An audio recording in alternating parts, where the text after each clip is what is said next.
Hi guys, welcome back. Today we are doing a product review of some resin, some brand new resin that I went and bought from eBay. I haven't done resin in such a long time, I kind of missed it. So I wanted a simple 1-to-1 ratio. There are different varieties out there, so do be careful when it comes to ratio, because 1-to-1 tends to be the easiest compared to like 1.2 or 1.25, etc, etc. So this pack cost me about £18. I did get it on offer, just a note. I will leave a link to where I got it from in the description box. But today we're just going to be trying this out and seeing the first impressions. How we're going to be trying it out is actually doing a layer on top of this acrylic pour. Now I tend to put resin layers on top of acrylic pours that have either slightly lost its colour tone or have a bit of texture, and this one actually has both. So you can see these bits of cracking. It works really nice when the resin dips into it and flattens it, and it gets a really nice shine and also brings out some of the metallics and little bits of detail that we might have lost slightly. If you ever work with resin, please make sure you're in a well ventilated room and use protection like gloves and all the other wonderful bits and pieces that comes with. I will be doing some more artwork based resin pours, but today we're just going to be focusing on the clear coat. So all the materials that I've got today are actually being donated by friends and family because they don't want it to go to waste. They were just going to chuck it out, so that's why we are able to do sorts of artwork, because if anyone knows, I hate waste. So we've got some lovely gloves. Because the ratio is 1-to-1, it makes it so much easier. Just got to make sure that you put in the right part to the right part, because the last thing you want is put in 2 parts of part B in or 2 parts of part A and realising it's not actually setting. So with this resin, it has a 24-hour cure time. It's apparently high quality, odourless, bubble free and crystal clear. And the ratio is again 1-to-1. This is 500ml. This is part B, so we're going to start with part A. I would suggest having an old hairdryer to hand, just because it helps warm up the liquid and move it about. Yeah, I have got sensible clothing on as well, so I'm not going to get it all wasted. So we are going to be using quite a bit of resin today. I have like lines on these cups which help with the whole process, which does help because this one's actually slightly lighter than this mixture. So we're just going to pour them in together. Now we won't need actually this amount of resin for this one piece, however I am doing some more resin pours straight after this for you to be able to see. And believe it or not, it's ideal to actually use plastic cups for this process, only because you can actually reuse them. I know plastic cups are bad for the environment, however using paper cups means you can only use it 10 times at most, because then the resin just cures inside the pot and then you can't actually get it out, whereas with this process you can pour it out and get some really cool skins. Resin tends to be self-leveling as well, so that will help, but it does mean you have to make sure that your floor or your surface is flat.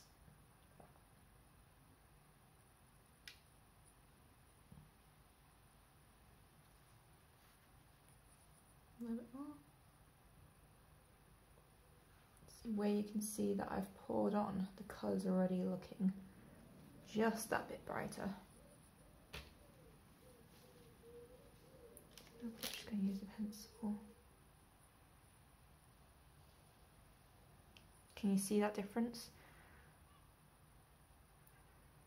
If you want to make sure that your resin lasts a while, make sure you pour out of direct sunlight, because it can go yellow eventually.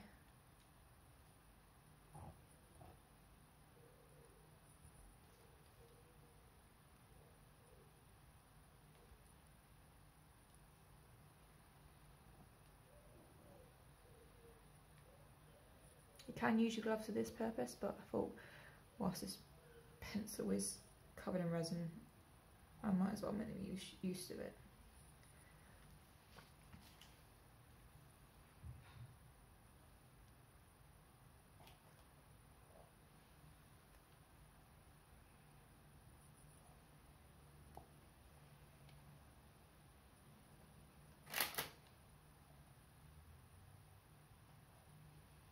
but it's also shiny. Makes me able to see which bits you've missed easier.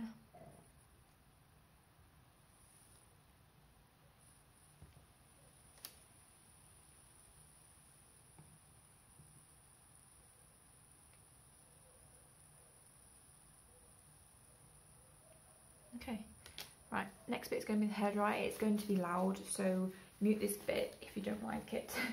Well, loud ones.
Awesome.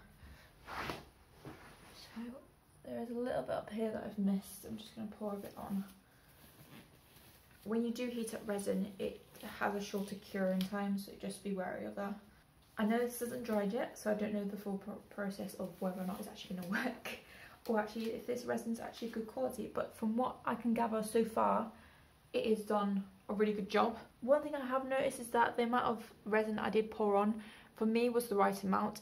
But actually, as I heated it up and it separated and went its own way, there are little bits that dip in, and I think that's just because of the uneven texture of the canvas, which is perfectly fine. You know, it's what happens when you pour on top of textured canvases. So I just need to make sure that if I'm doing a textured canvas, that I'll need 1 or 2 layers, well, more than 1 layer. Whereas the bits that are flat on here look perfectly fine and look really good. Air bubbles you saw whilst I was blowing them out were everywhere. There was quite a few of them that were quite hidden. That's perfectly normal as well. But the only thing that will tell us whether or not this is successful or not is when it is dry. So I'm going to put this one to the side. Please join me for my next videos for when I'm experimenting even more. I've got loads of eyeshadows to try out, and I want to show you some of the resin pieces that I'm going to be creating together, because it is just insane when I do. Anyway guys, thank you so much for watching. If you have any questions, please leave in the comment section below. I'll do my very best to answer them.